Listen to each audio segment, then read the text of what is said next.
I cannot stop playing this game. I've actually beaten it some 4 or 5 times as of the time of this recording, but I just can't stop. Technically speaking, each run only consists of some 60-odd floors and can be cleared in less than an hour, but yet I keep accruing game hours by the dozens. What in the world can drive a Snek to such depths, and then force him to escape from them on burning foot? Join me for a closer look.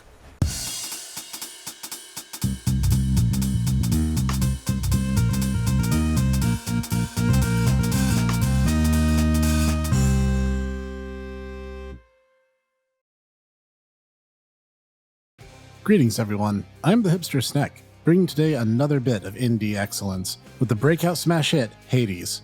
Hades was released on Steam in 2019 in its early access form, eventually launching a full 1.0 version in addition to the Nintendo Switch version simultaneously in September of 2020. It was developed by Supergiant Games, the same 7 people who created Bastion and Transistor, so you know you're in good hands here as well. Do you like action games? Do you like roguelites? Have you noticed that I tend to review this genre, a lot? Yeah, me too. So, let's break it down. We start in the deepest realms of Tartarus, in Greek myth but with lots and lots of liberties taken world, and take the role of Prince Zagreus, son of the god Hades. We soon learn about Zagreus' dissatisfaction with the affairs of being in the underworld, and his desire to head out through the dangerous and ever-shifting labyrinth separating him from the surface. And thus our game begins in earnest. And graphically, this game is nothing short of amazing. The portrait work is drop-dead gorgeous if historically inaccurate at places, but meh, it doesn't hurt the game and it looks good enough, so I grant it pass.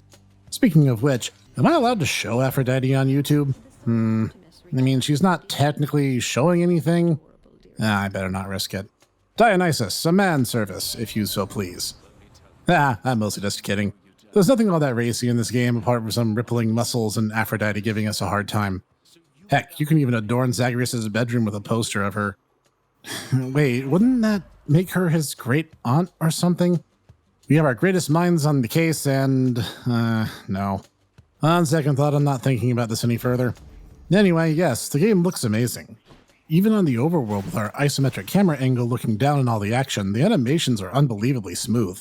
I cannot praise the graphical direction of this game enough. Seriously, they even took time out to animate little burning footprints when Zagreus walks, up until you get a blessing that influences your movement, which will change its effect. That level of attention to detail is insane, and I, of course, love it. As for the soundtrack, I'll admit I had to listen to it independently of the game itself. Why? Because when I'm playing to win. So I'm definitely more focused on the gameplay, which is still a full paragraph out from now.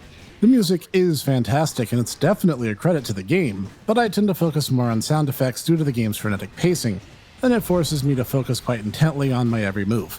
Which is not a negative thing, the sound effects are all quite good.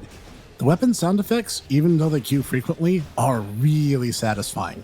Every smash, slice, or bash, just fantastic stuff. But more than that, the game's voice cast is absolutely to be praised. Every single one knocks it out of the park. Not just excellent deliveries, but wonderful writing. And the effects used to enhance the voices gives many an otherworldly quality appropriate to their characters. Like Hades' already commanding voice gets an echo effect applied to it emphasizing his huge stature, in the literal and figurative senses. You seek such fame as your great relatives upon their mountaintop? Seek to be valuable, not to be known. Obscurity is not what makes you weak. Worship from mortals is a nuisance, not a boon. And Nyx, whose voice actress could read the dictionary and hold my interest just fine, has a sort of reverb in her voice that gives her this etheric, mysterious quality. Once been unaware of precisely what I mean to do. I shall bring no harm to the queen, and neither shall your son. Just wonderful stuff, both delivery and window dressing. Mechanically, the game is a roguelite action game, focused on single-room challenges and overcoming groups of enemies, and ever more complex puzzles and diabolical traps. Your first run will have your hero explain the basic plot.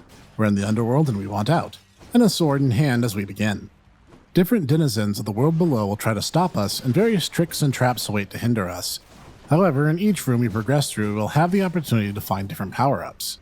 These include things like Centaur Hearts, which will raise our HP for that run, money that can be spent in the shops, but isn't retained between runs, a Palm of Power, a divine fruit that can improve your boons, and yes, divine boons. various gifts to the gods of the Olympic pantheon who send down messages of encouragement, and various assorted power-ups you'll keep picking up until you die and begin anew. These blessings come in many flavors, and you'll get to pick one of 3 blessings sorted out semi-randomly from a larger list of possible perks thematically appropriate to the deity in question. For example, Poseidon's gifts often add a knockback effect to your attacks, giving you better zone control, and Ares add additional damage effects to punish enemies, and so on and so forth. And said first run will probably end in tears, as you'll probably hit some wall in terms of skill and perish. Lucky for you, you're literally a denizen of the underworld, so where else are you going to go but home?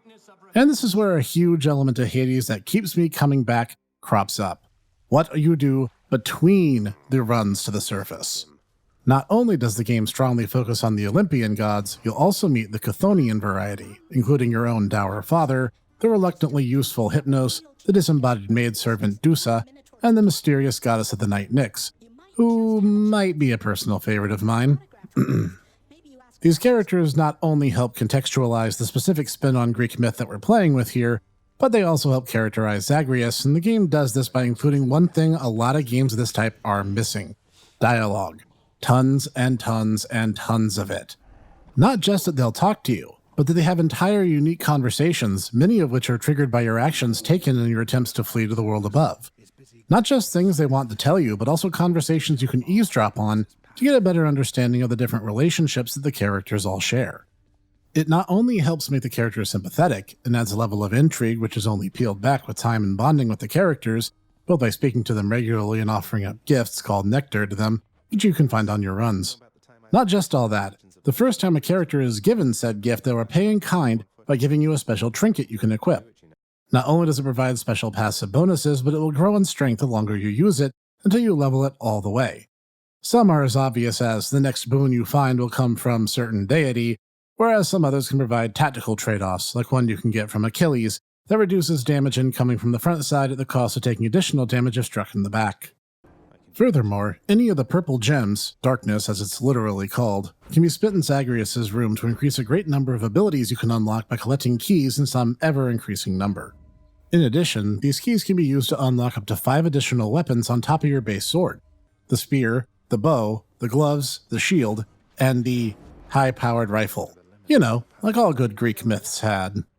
In addition, gems and large diamonds can be paid to a contractor ghost outfit to buy additional things around the homestead.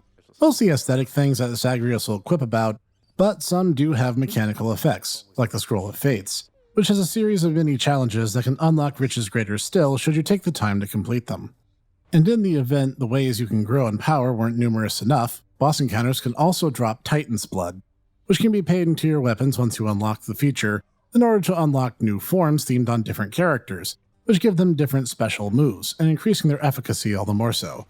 So in short, you want to make friends, power up as much as possible, buy yourself some nice things, pick the weapon of choice, equip gear to complement it, and head off into the underworld again, and again, and again, until you win. That litany of words taken under advisement, you'll also develop the most important tool to assist in your escape: your skill at the game itself. You'll soon find yourself adapting to more challenging and varied enemies, able to avoid traps on instinct, learning boss patterns, and more. You'll find yourself getting past obstacles that used to be run-enders for you. I'll be honest, this happened to me with the game's 3rd major boss encounter, which held me at bay for quite some time. However, patience, a little grinding, and a lot of perseverance got me to the point where I routinely make short work of that particular challenge, assuming my luck isn't just horrendously terrible. But that's just it. Once you learn more about your preferred playstyle, and you have more freedom to customize, you'll find that luck impacts you far less than skill does. And that's the mark of a truly excellent roguelike experience. It's testament to the polish implemented after a 3-year dev cycle, and to Hades' most excellent overall design. When I lost, it was because I wasn't prepared enough, or I made foolish mistakes. The game didn't cheat, I was the one who messed up. And while bittersweet, knowing that not only kept me honest, but it kept me coming back to hone my abilities all the more. Is there anything I didn't like about my time spent playing Hades? Well, there is one leg of the game where a sudden and very unwelcome poison gimmick is introduced, where some enemies' attacks inflict the ailment which rapidly eats your health away, and you have to scramble madly to a recovery pool, and there's no cooldown for how quickly they can hit you with it a second time. So it did feel like that entire segment was designed expressly to wear down the player artificially, and it felt insanely cheap. This happens in a part of the game where a figurative dice roll determines how long you'll suffer this mechanic. I kind of feel like that entire leg of the game does need to be changed somehow. And, I can't beat the game with the shield. I think that's just me being bad, though.